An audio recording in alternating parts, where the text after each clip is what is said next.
Bom dia, alunos do segundo ano, tudo bem? Na aula de hoje de Química, vamos iniciar o estudo cinético, tá? Finalizamos então, os fatores termodinâmicos envolvidos em uma transformação química e a partir de agora a gente vai estudar as velocidades das reações químicas.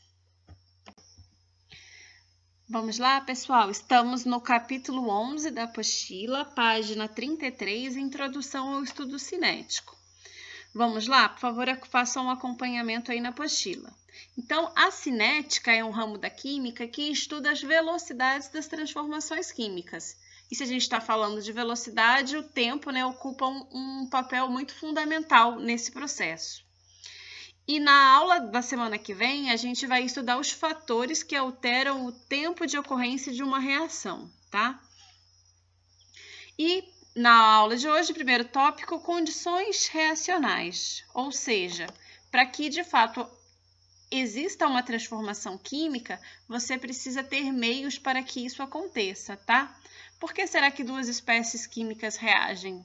Então, aqui na apostila diz, que se a gente estivesse lá na termoquímica, a gente poderia responder se embasando nos fatores termodinâmicos, ou seja, a reação está ocorrendo para a criação de um novo estado energético de maior estabilidade.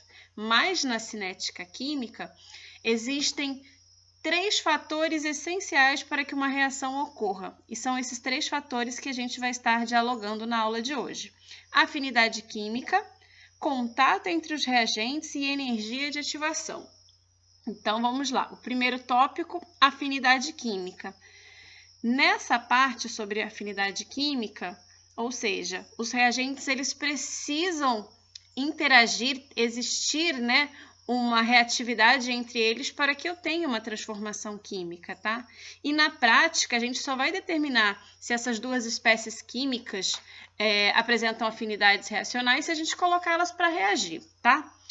E um detalhe que está até aqui grifado, mas a afinidade química não implica a garantia de reatividade. Por exemplo, os gases cloro e metano apresentam boa afinidade química, mas só reagem em presença de luz. Portanto, na ausência de luz, não verificamos nenhum processo reacional entre eles.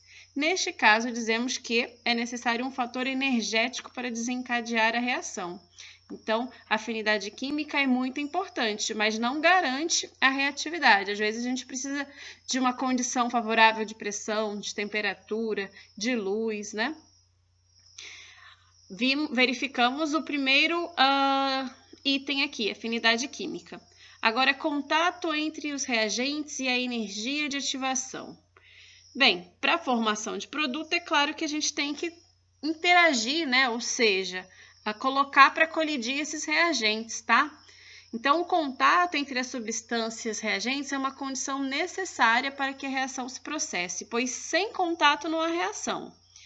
Contudo, nem todo contato assegura a ocorrência de reação. É preciso que as moléculas sofram um choque com energia mínima suficiente para romper a barreira reacional energia de ativação.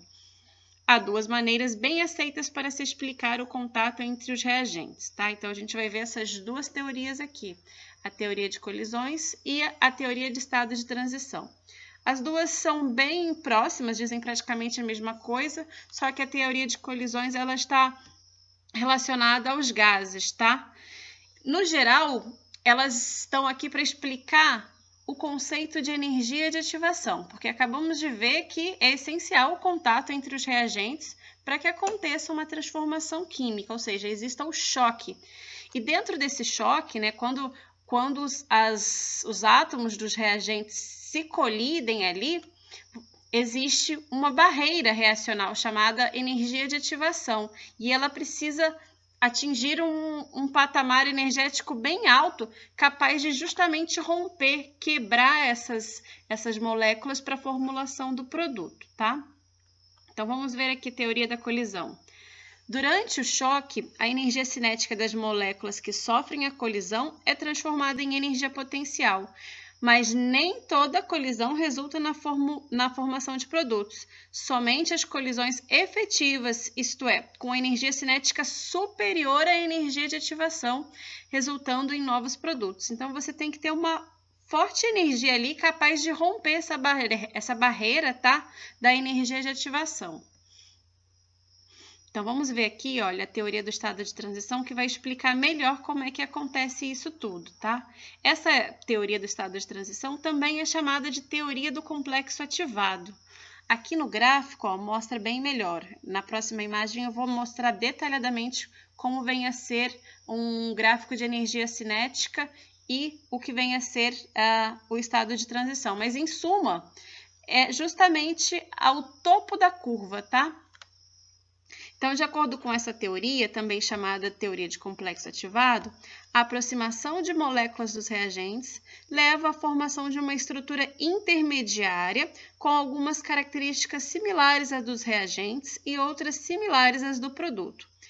Esse estado intermediário de reação possui um conteúdo energético muito alto e é chamado de complexo ativado ou complexo de transição, tá?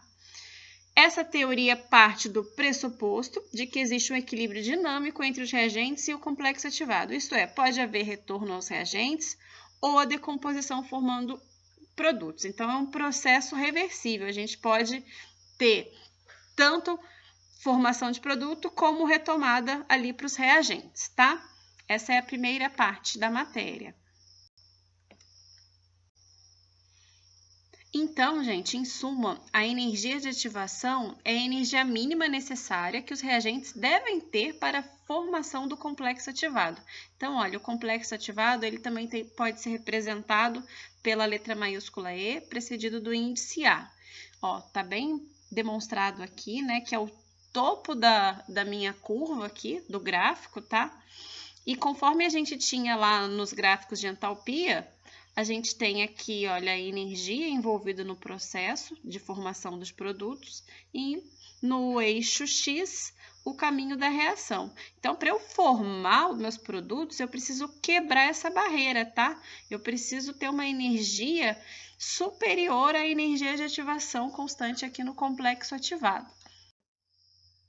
Assim como vimos na termoquímica, em termos cinéticos também podemos representar as reações por meios de gráficos, tá? Então, tá aí, olha, no primeiro gráfico, nós temos uma reação endotérmica, lembra do conceito de endotérmica? Onde a entalpia é maior do que zero, tá? Então, olha, vocês precisam observar o gráfico, algumas informaçõezinhas importantes. O B, essa setinha em vermelho, representa a energia de ativação, tá? A energia de ativação necessária para se atingir o complexo ativado, né? E você precisa superar essa energia para formar produtos, tá? E a setinha representada pelo C é a variação de entalpia, que como trata-se de um processo endotérmico maior do que zero.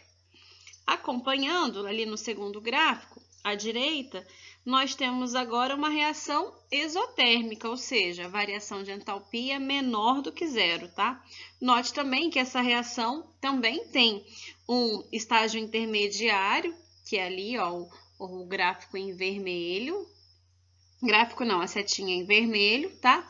Mostrando a energia de ativação, o topo complexo ativado e o C, a setinha associada ao item C, está se referindo à variação de entalpia, que nesse caso é menor do que zero, por se tratar de uma reação exotérmica.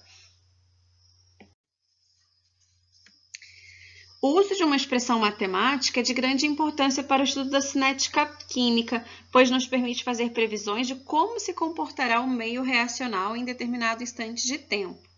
Então, tá aí, olha, a fórmula da velocidade média é uma relação entre a variação da quantidade de matéria pelo determinado intervalo de tempo, tá?